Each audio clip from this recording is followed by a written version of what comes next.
What's going on YouTube, and welcome back to the channel. I do hope you guys are doing well.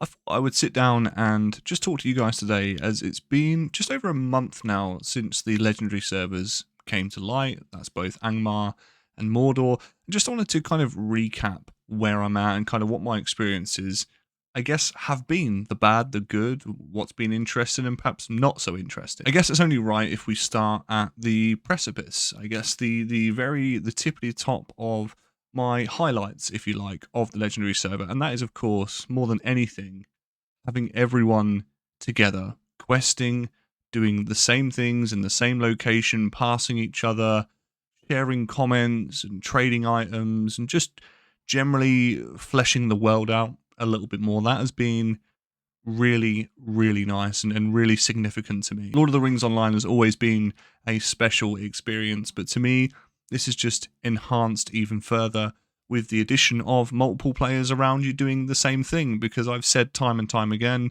you are all essentially NPCs in this game. No one is the savior of the universe, so to have multiple other NPCs around you doing the same thing really does help build the world out. So that has been a huge, huge win in my book for SSG, ultimately. Secondarily, I know everyone on YouTube that has ever uploaded the Lord of the Rings Online video has covered this, but of course, my second point would be the new server technology. The new 64-bit technology has been a huge highlight to me. Over on Mordor here, I can't speak for any of the other servers, or of course Angmar, but I've had no lag whatsoever. Genuinely, I think the only times that things have been slightly on and off is due to player population, but other than that, everything has been really smooth. I've had no crashes, I've had no desync in my character. For example, when there were elements where you used to fast travel and your character would just get lost in the system on the old servers. None of that is happening here. Yeah, there are some areas where it's sort of densely populated and there's maybe like quite a few effects and stuff going on in the background, or quite a few people fighting the wraiths. That's naturally going to cause a bit of choppiness. It is an older game engine, but as far as the servers go, connectivity, performance, it's been fantastic. Moving on to something we actually just spoke about, I guess point number 3. I didn't want to make this tier list, but apparently this is why we're here. The wraiths, the addition of the wraiths. Now, I'm on the fence. I'm not going to lie to you. I am on the fence. They started off incredibly interesting. Very different dynamic. You know, there was the risk, if you like, of you're attacking more mobs sort of out in the open space, and the more you kill, the higher the chance you've got of spawning one of these wraiths. Depending on what class you are, I've banged on about this on the channel before, but depending on what class you are, you'll have a much easier time killing them over and above other classes. I guess to start with, it did seem like fun. Then the novelty started to wear off quite a lot, because initially when the legendary servers came about, the spawn rates for the wraiths was just incredibly high. They could also spawn in instances right from the offset, regardless what difficulty you were on. And it just kind of got to a point where I found myself kind of running away from them more than actually fighting them. Even on my Lore Master, where I could quite easily kill them, it just didn't really seem worth it. As much as you've got the tattered cloth or whatever it is you collect off them, it just really didn't seem worth it. Then they sort of tuned it down a little bit, so the race stopped spawning as much. They turned the instance race off, which I was kind of like for and against. I kind of really did enjoy the fact that I could just be in an instance, like fighting some like completely insignificant wolf, and a fucking wraith would just pop out of nowhere. I kind of really enjoyed that, but I can understand why they've done it. They used to spawn in the most like inconvenient locations as well, and it would just really sort of, I can imagine it would ruin people's experiences.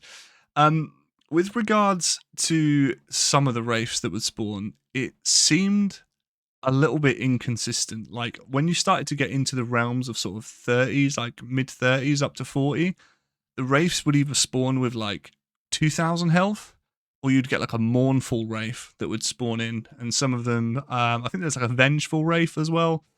Some of them would spawn in for like 15,000 HP, right in a spot that you're just trying to get to, that you've either trekked halfway across. I mean, I was in the Troll Shores at this time, but you're trekking towards Rivendell, and it's just there, and you think, oh fuck me, like all of this time you could have spawned when I was around loads of people, and now I'm in the arse end of nowhere. So it does seem to be a little bit inconsistent. Other than that, for the most part, I think they are fun. I'm yet to get to a point where I'm trading in the currency for rewards. I believe it's like cosmetic and maybe some jewelry as well. I think I read up. I could be wrong. If you guys know, then let me know. But yeah, I think as far as I stand on the Wraiths now, apart from like the Veil of the Nine stuff, which I've not had too much to do with yet, I can't really comment on that. The Wraiths are a little bit stale in my opinion now. I'm going to start upping the landscape difficulty because I think some of the Wraith spawns might change with that. So that'll be really, really cool to try out. Now, my thoughts on the long-term performance of the server. Obviously, I don't want to sound biased here, but I do think the Mordor server will kind of stand the test of time purely because it's the only one sort of this side of EU that we've got. But I do think over time, as more content starts to get unlocked and pushed out by SSG, I can see the server slowing down a little bit. I'm not naive to the thought that the servers are operating as well as they are, just purely down to the fact that there is, I mean, you've got what, a fraction of the content available to you now that the servers need to cover, as opposed to, I mean, where are we, level cap 150? So hopefully it'll remain, you know, buttery smooth, crystal clear, no problems, but I can see that potentially being a bit of an issue down the road as well. We'll see. For the most part, I'm having fun. I'm on the way to level 50. I don't want to rush it because it's one of those things that LOTRO to me has always been about the journey rather than the end game. If I get to 50, then I feel like it sounds ridiculous, right? But I've always enjoyed leveling up. So if I just like rush to level cap, then I've not got that extra dopamine hit of leveling up. So yeah, I'm just taking my time. I'm chilling. I'm enjoying it. It's really cool to see people running about. People are super friendly as well. I think I joined a kinship, I think within like a day or two of being on the legendary servers. Everyone's really, really cool, really helpful. They seem to be quite helpful to newer players. I'm not massively experienced compared to some of these guys. But it definitely seems to be that the community wants this to work and wants this to be a consistent and current thing. But yeah, I'll throw it over to you guys. You know, what are your experiences with the legendary servers? Have they been positive? Have they been negative? You know, are there things that you would have changed yourself? As always, if you did enjoy this sort of video, it's a bit of a ramble, kind of a bit of a topic, let me know. Leave a like, subscribe, and I'll see you guys in the next one.